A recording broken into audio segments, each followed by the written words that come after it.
Chair, but you're wasting time. No, you are. You are. No, I'm not chief. I must direct the meeting. Okay, so sit down, my brother. No, so the chair. Yeah, so let's allow speakers to speak freely. Let's not interfere with the speaker in the platform, please. Over to you, number 11. No, thanks, Chair. Ngicela ukuthi njengoba ngikhuluma ngabuka iskipper engisigcokile particularly kwengizokusho. In your introduction, Chair, you said we must all protocol observed.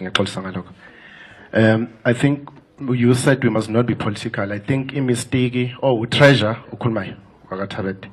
I think mhlambe mistake oyenzile, Chair, unless I did not hear you correctly. You said the MEC for Economic Development must open with a political overview. I was under the impression that the MEC should open with a business overview because she's an MEC for Economic Development, but I'm not there. Chair, I want to,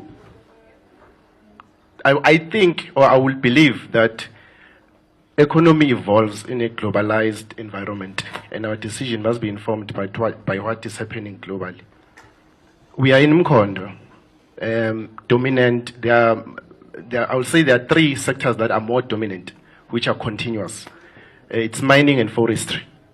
Currently, if you look at what is happening globally, Russia, they've cut 40% of their gas supply to the European Union. That means the European Union is now looking for coal externally so that they can generate electricity. I'm speaking about Netherlands, France, or Germany. They've went back to resuscitate their mines. As we speak, the demand for coal in South Africa has skyrocketed. Currently, we're the third largest exporter of coal with 850,000 tons. If you read articles, reports from various departments, there are plans to shut down at least 15 mines by 2030, mostly here in Mpumalanga. It's very contradicting because the government is speaking of GET, just energy transition. But at the same time, the MEC was talking about the protection of mines. Now, those two statements are actually contradicting because now, which one are you actually planning for?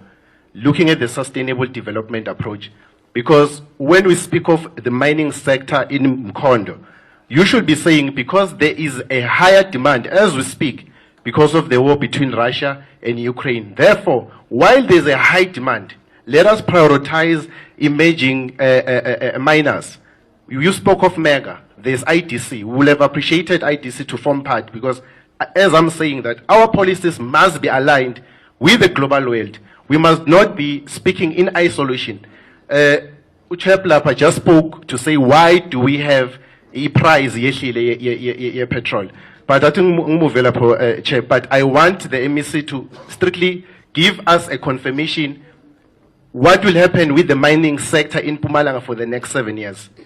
Not even 30 years, with the next 7 years.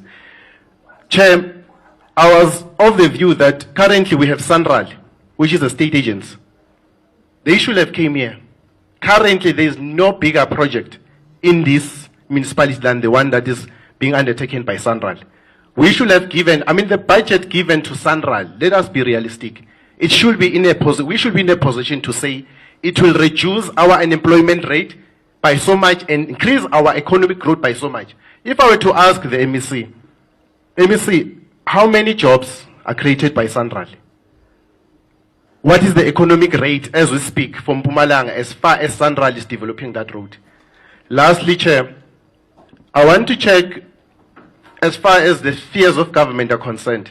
What is your strategic approach in terms of implementing the Municipal Systems Act as far as Chapter 8 is concerned, given the industries that we have here?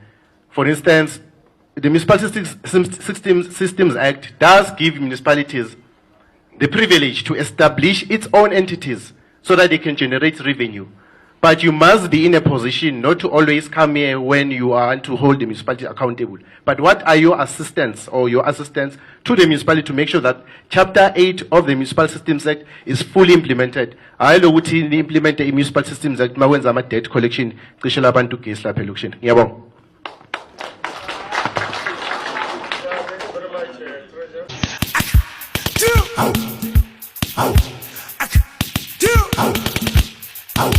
Pakho nathi yakho unalinzi